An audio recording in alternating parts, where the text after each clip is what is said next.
Are you wondering how to make money in real estate? Stay tuned for today's episode of Real Life Success, where I'm going to show you how to be the next investor.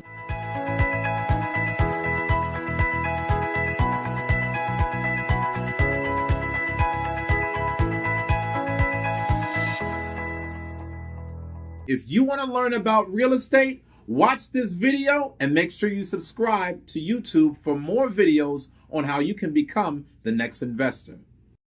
So, let's talk a little bit about why you might want to get into real estate, right? Why real estate is a good investment. So, in order for us to do that, let's kind of talk about some of the pros, let's talk about some of the cons, and we will kind of address some myths, right? So one of the primary myths that I've heard a lot in real estate is that real estate is always a profitable investment, right? How many of you guys have heard that before? Real estate is always a profitable investment. In fact, let's write that down as myth one. Myth number one is real estate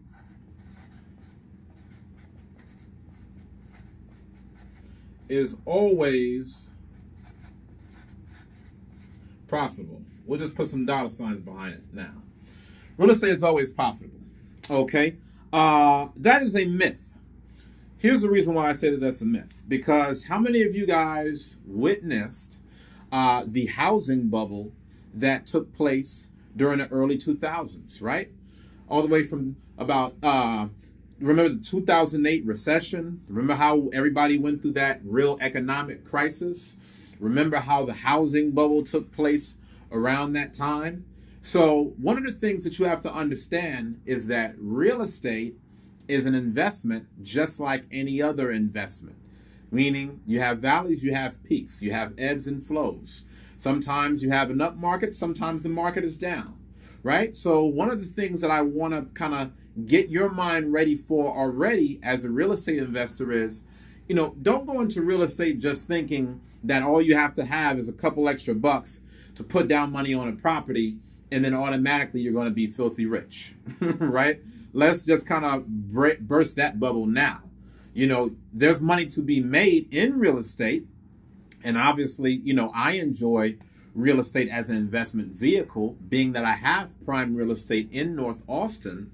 However, whenever you're getting into any investment, in order for you to make the most out of the investment, you have to start to learn the rules to the game, right? So when you're first getting started, when it comes to the area of real estate, two things that you need to have that I would prefer that you have. First thing is money. Right? Big shocker there. Not a real surprise, right? Whenever you want to go into an investment, you want to have a little bit of money to play with, right? The second thing that you would need, I would say primarily, is you need a lot of sense. Now, the reason why I say that you need a lot of sense when it comes to a real estate investment is because real estate investing is an expensive game. It's not something that's cheap. It's not something that, you just throw $5 at and then automatically you're going to be filthy rich, right? You're going to kind of have to come to the table over time with a lot of money at stake. And as they say, a fool and his money are soon parted, right? So when you go into this situation first, you want to be able to have a general sense about real estate. Now, I'll give you just some basic things because you might not be a real estate guru. You might not be a real estate agent, and you don't have to have a real estate license to be able to get your first real estate property. That's one of the things that I want to let you guys know as well. Some of you guys might be wondering, do I have to get my license to get my first real estate property? The answer is no, right? I don't have a real estate license. I'm a real estate investor.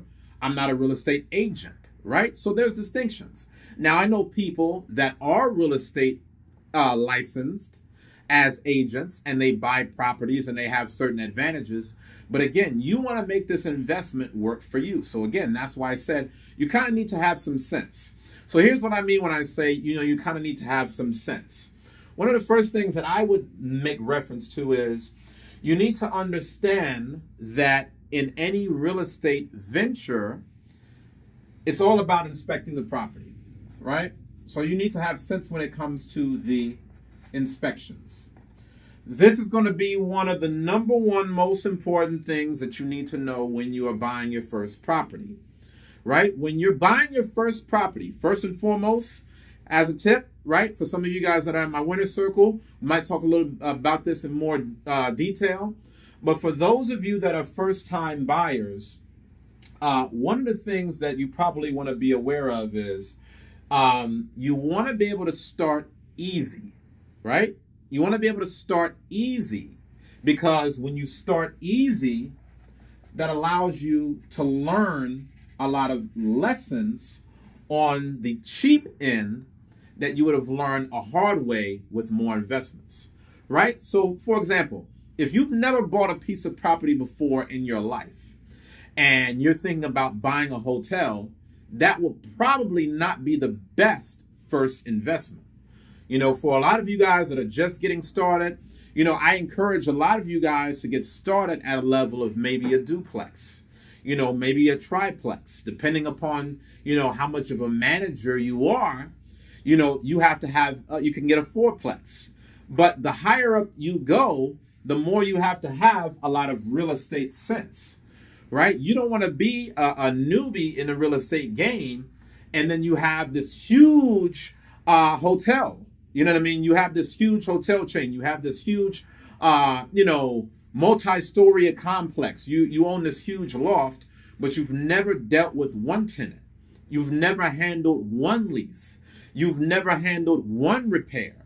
You've never been in the court against a tenant one time, right? Because you'll be surprised how you can go into one situation with one tenant and then you can get burned and say, well, you know what? Maybe I don't want to be, you know, a real estate mogul. Maybe I want to be a real estate investor, but maybe I don't want to be the person that's taking on 20, 50, 100 properties.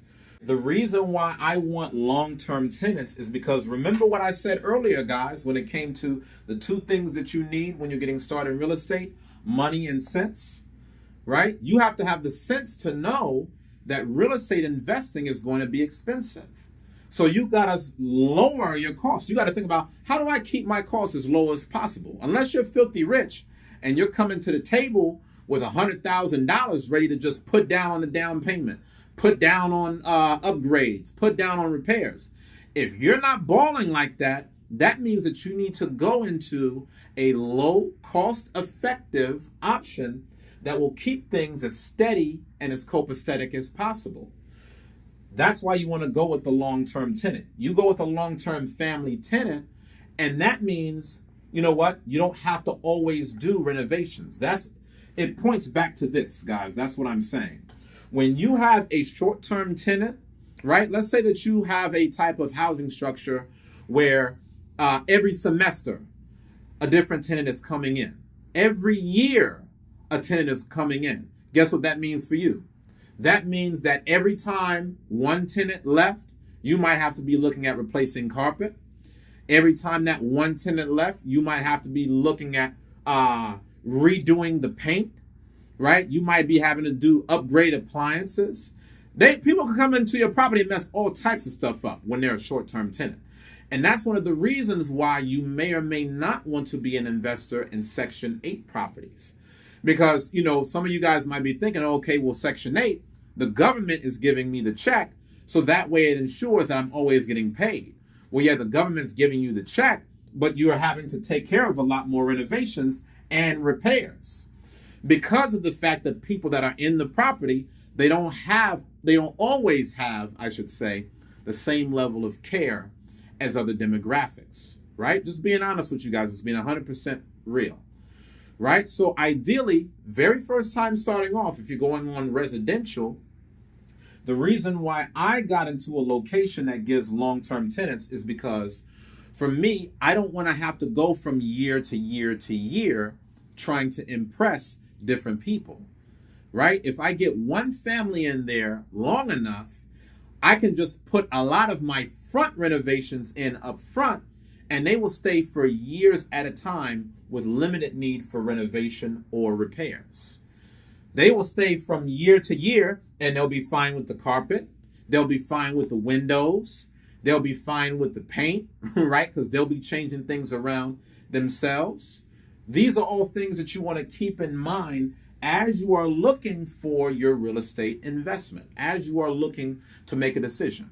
All right, guys, so thanks for watching today's video, and don't forget to subscribe to the YouTube channel.